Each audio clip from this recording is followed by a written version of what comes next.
Alibaba Group, a Chinese e-commerce company, recently announced that it will reorganize into 6 independent business groups, drawing attention from all around the world.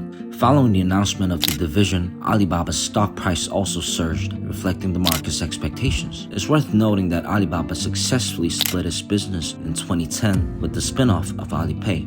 Despite facing pressure from the United States, Chinese technology companies such as Alibaba, Baidu, and Tencent are already global companies. How are these companies, which were founded in the late 1990s to early 2000s, able to grow into global companies? To find the answer to this question, Maeil Business Newspaper conducted an interview with Guoli Chen, a professor at INSEAD's Singapore campus where he teaches strategy, and Jianggan Li, the founder and CEO of Momentum Works, a Singapore-based venture investment firm. It is worth noting that they recently co-authored a book titled Seeing the Unseen Behind the Chinese Tech Giants' Global Venturing.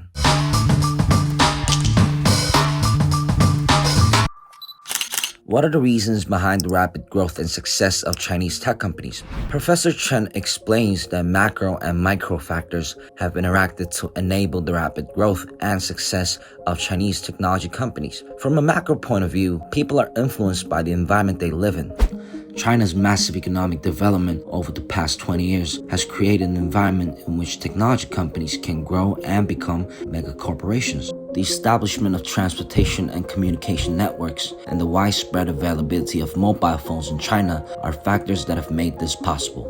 China now has an environment in which the entrepreneurial spirit of technology-related companies can spread quickly. From a micro standpoint, Professor Chen believes that the emergence of passionate entrepreneurs over the past few decades is a factor. They started their businesses with a humble attitude and wanted to deeply understand the grievances of Chinese consumers. They imitated each other, engaged in fierce competition, learned from history, and quickly adapted to changing environments, developing innovative management models that succeeded in China. Later, due to the previously mentioned macro factors, they were able to expand rapidly. Mr. Li said that the journey of Chinese tech companies has not been easy. And even with the best technology, experience, talent, and expertise, it was difficult for them to translate domestic success into success in overseas markets. He noted that successful Chinese tech companies have learned from their experiences and adapted to changing situations, and that is the key to their success.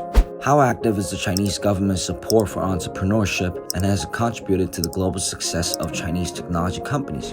Professor Chen argued that China's giant technology companies are not owned by the government. He stated that the government's key support is in creating a friendly macro environment, specifically by creating a favorable environment for Chinese talent to enter the technology sector and potentially have business opportunities, although the Chinese environment has changed somewhat in recent years. He also warned that China's startup ecosystem could be a double-edged sword, and that management models that worked in China may not be effective in the global market. What competitive advantages do Chinese technology companies have in the global market? Professor Chen identified 5 competitive advantages. First, China has strong manufacturing capabilities and efficient supply chain management systems. Second, billions of Chinese consumers can test various business models. Third, many highly educated and hardworking employees. Fourth, the highly ambitious entrepreneurs and leaders who are produced by the intense competition within the Chinese market. Finally, the perseverance and studiousness of Chinese leaders. On the other hand, it may be difficult for foreign companies to succeed in China. Professor Chen said that also only a few Chinese technology companies have succeeded in the global market. He did acknowledge that foreign companies will face difficulties in the Chinese market. Nevertheless, successful Chinese technology companies have a good understanding of their key competitive advantages and have effectively managed their pop leadership-related issues. Pop leadership refers to leadership based on people, organization, and product. As mentioned in his book, Chinese technology companies have recently begun actively hiring senior executives.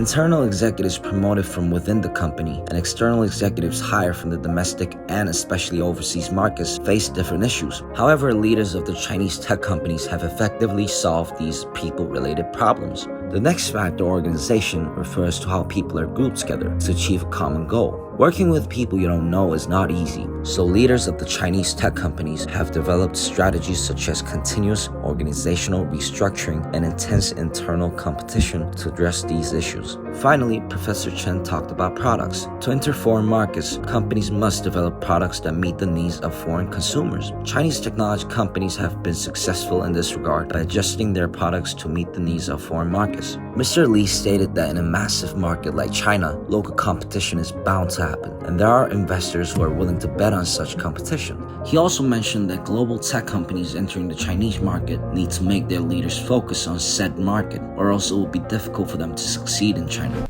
Recently, many countries, including the United States, have declared decoupling from China and are carrying out reshoring. Despite such circumstances, Germany and France have recently visited China and taken friendly gestures. Even Tesla is said to be building a mega factory in Shanghai, producing 10,000 megapacks annually. The reason why companies and countries cannot abandon China, even amid the conflict in the G2, is because China is a market that is too valuable to give up. The phrase, the potential of the Chinese market, may seem like an old cliche, but it still seems valid to us. We'll be back with more informative content on the next episode of Knowledge Spoon.